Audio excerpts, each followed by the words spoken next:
What's up, family? Welcome to mini-bytes session 49, and today's theme is feedback. My name is Erin McCluskey, and I'm a mindset and performance coach. If you would like to learn more about my work or these videos, or if you would like to reach out to me directly, you can visit my website at www.erinjewellcoaching.com. That is www.erinjewellcoaching.com. And there will be a place to submit your information, and I will get back to you as soon as possible. So today's theme of feedback, the theme of feedback has been an interesting part of my journey. Having come from the corporate sector, spending over 15 years in the medical and pharmaceutical sector, medical device and pharmaceutical sector, there were lots of opportunities for formal feedback. So we did things like 360-degree feedback. We had meetings where we discussed employee performance when I became a leader, a business leader. And so during my career, feedback is always a very interesting part of my journey. I wasn't really good at receiving feedback, and it's something that I'm still, I think it's always going to be part of my theme, and I'm probably not alone in this, which is why I'm talking about this today.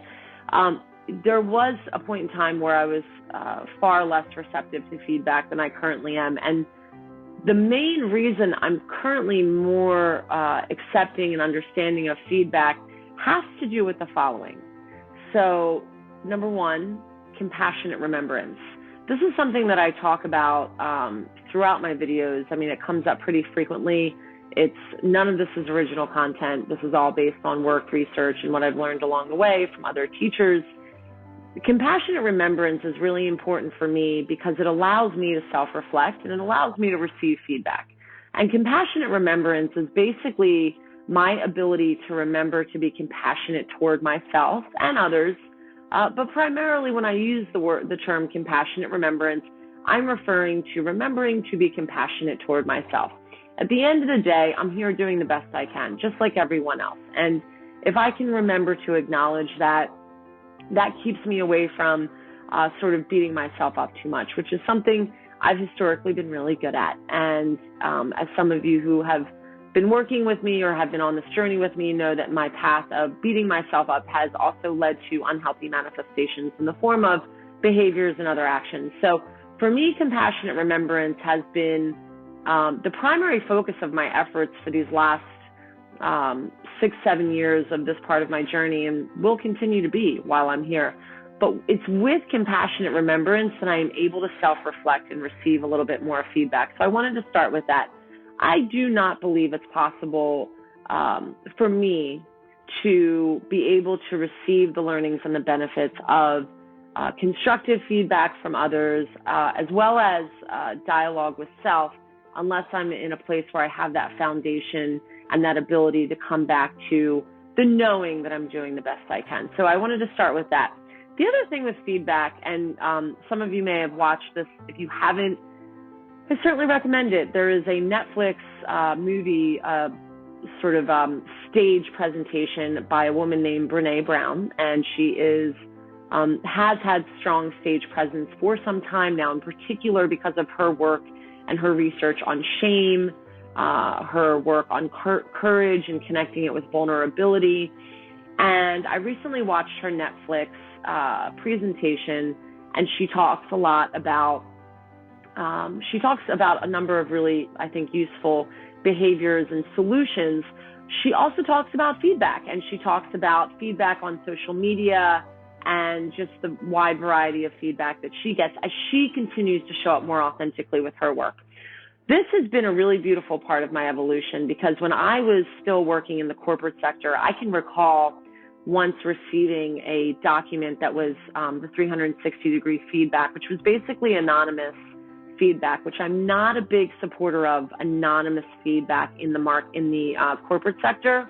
I think it promotes an environment of dishonesty because it keeps the individual from being able to be honest and open in their communication directly with the person, and it gives them an opportunity to share feedback that they maybe otherwise wouldn't share with the individual, and that energy transfers. So that's another conversation, but I'm not a big fan of anonymous feedback. That being said, I remember receiving this document and just having tremendous anxiety about opening it and reading it. In fact, I had to call in an HR leader to help walk me through reading the actual feedback. And since then, here I am today doing a type of work that definitely solicits many different types of feedback. I get feedback on the way I look during the videos that I do. I get feedback on the way that the things that I talk about.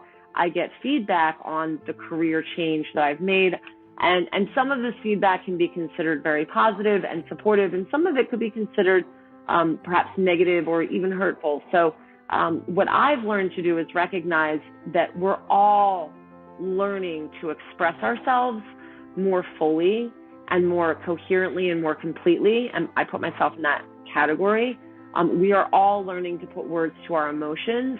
And this period of time that we are all currently in is in particular a very, very important time of transition, where I believe as humanity, we're really learning to feel our voice in a new and better way. And so that also allows me to have compassion for individuals that provide feedback on my work, and maybe in certain cases feedback that maybe comes across as a little bit more negative and hurtful. It allows me to hold space for them to share. And in fact, and I'll end with this, it makes me very happy when individuals do share, in particular women, because I think this is a theme for women in particular women when they share their feedback with me. So I encourage the feedback. I hold space for the feedback. I'm grateful for the feedback. And if I don't end up doing what the feedback was, please don't take it personal.